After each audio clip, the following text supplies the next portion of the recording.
They called them Reapers of Creation, weapons so powerful they could slice through gods, erase souls, and bend reality itself. The Veiltari Empire had spent millennia perfecting them, believing they were untouchable, with no one left to challenge.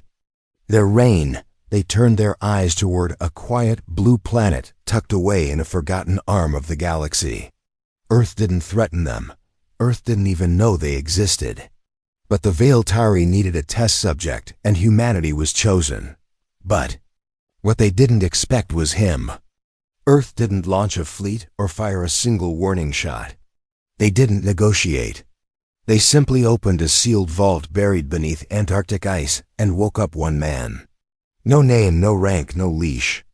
Just a silent operative built for one thing: ending threats that shouldn't exist. The Veiltari had built weapons to kill gods, but they had never faced a human like this. The Empire that feared nothing. The Veiltari Empire ruled over nearly 1/3 of the known galaxy. Their conquests weren't driven by greed or hunger for resources, but by fear of prophecy, fear of failure, fear of the unknown. And so, in their pursuit of absolute control, they created the most terrifying arsenal the universe had ever known: the Celestial Reapers. These weapons weren't conventional. The Reapers weren't bombs, missiles, or bullets. They were metaphysical instruments of annihilation, dark energy condensers, soul disintegration fields, void light projectors. Tools not just to destroy life, but to unravel it. Tools designed to kill deities. The Reapers were designed in response to a singular threat. A scroll found in a long-dead ruin, deep in the caves of the second moon of Cretus, foretold that the Veiltari would fall not to an empire, but to a mortal. One not yet born, one who bled, one who refused to die. The High Council of the Veiltari, drunk on their own fear, decided the best defense was offense. Any species with potential had to be eliminated. And among all the species they had studied, one stood out as particularly dangerous: humanity. The quiet before Fire Earth, in 2461, had finally settled into something resembling peace. After centuries of internal conflict, climate disasters, and territorial collapse, the nations of Earth had unified under a single global entity: the Concord of Earth. Advances in artificial intelligence, clean energy, and off-world colonization had made scarcity nearly obsolete. Humanity wasn't perfect, but it was finally breathing again, and it was being watched. For decades, Veiltari observation units had cloaked themselves in the shadow of the asteroid belt, collecting data on human behavior, psychology, warfare, and resilience. What they saw disturbed them. Humans were chaotic, inconsistent, illogical, but they adapted. They survived. They rebuilt from ashes again and again, often stronger.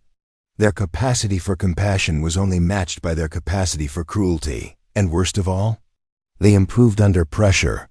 When the final Reaper prototype was ready, the Veiltari selected Earth as their testing ground, not just to destroy it, but to send a message to any other species daring to challenge their supremacy. The awakening of the last protocol. The Reaper weapons fired 3 synchronized pulses at Earth. One targeted the planetary eye network in Geneva. One struck the oceanic tectonic plate near the Pacific colonies. And the last was aimed toward Earth's moon, to destabilize the orbit and trigger a planetary catastrophe. They failed. Not because Earth had superior tech, not because of luck, but because of one hidden contingency buried deep beneath the Antarctic ice. It was called Protocol Revenant. Long ago, in a secret program developed during Earth's final global war, a human was bioengineered, cybernetically enhanced, and mentally trained to become the ultimate failsafe. This was not a soldier. This was not a hero. This was an apex predator given a singular purpose: survive, adapt, and eliminate existential threats. His name was Captain Isaac Rourke. No chain of command. Rourke wasn't woken gently. He was pulled from cryostasis by a failsafe trigger that hadn't been touched in decades. As neural systems booted up and his combat AI re-synced with orbital satellites, Rourke opened his eyes, scanned the emergency feed, and saw the devastation. He asked no questions. There was no one left to give him orders. Earth's Defense Council was crippled. The military hierarchy was severed, but the protocol was clear. The threat was extraterrestrial, and threats had to be neutralized.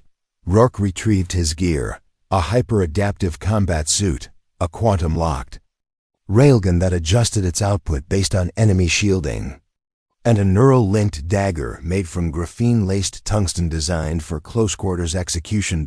In less than 2 hours, he was on a dark matter corvette stolen from a black site hangar in Iceland, punching coordinates straight into Veiltari territory, the first contact the Veiltari were celebrating. Their weapons had done their job, or so they believed. Their surveillance indicated loss of signal from several major human cities. They hadn't received a counterattack. To them, this meant victory. Then their outpost started going dark. It began with a listening post on the fringe of the Dravik expanse, static, then nothing. A patrol sent to investigate never returned. A week later, their data collection relay near Sirius Prime exploded in a burst of quantum fire. It was as if someone knew exactly where their eyes and ears were. They did. Rourke did. He moved with surgical precision, avoiding larger skirmishes, hitting only the weak points, the blind spots. He learned their systems, adapted his tools, and studied their command structure. And when they finally caught a glimpse of him, the High Council watched a helmeted figure silently rip through a strike team of elite Veiltari soldiers in less than 90 seconds.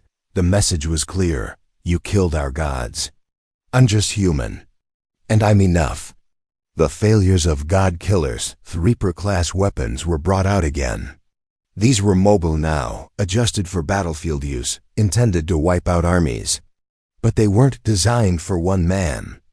Especially not one who had studied their activation triggers, mimicked their field signatures, and learned how to short their failsafes. Rourke turned the first Reaper weapon on its creators. He forced the activation core into a feedback loop, resulting in the detonation of a 1,000-mile radius gravity pulse. 3 fleet carriers vanished into dust. He wasn't just fighting them. He was humiliating them. Worse, other species began noticing. Empires that had bowed to the Veiltari, in fear, now watched broadcasts of a lone human decimating their fleets. Whispers of rebellion stirred. Unity fractured. The heart of the Empire, the Veiltari panicked. Their High Council ordered Rourke's capture at any cost. They even reactivated ancient war beasts' biological weapons stored in vaults older than their empire.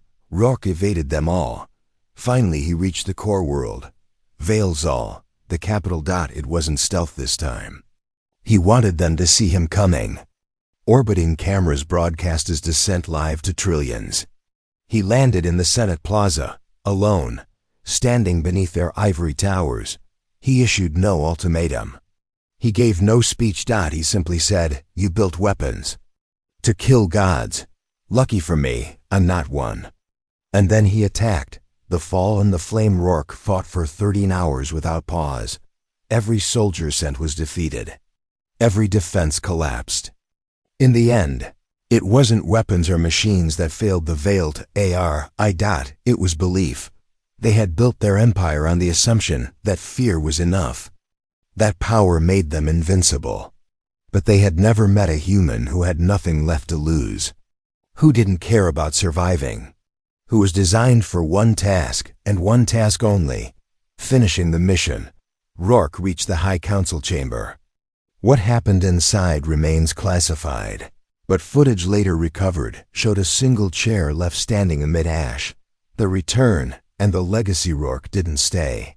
He left the ruins of Veilzal and disappeared into deep space. Some say he died.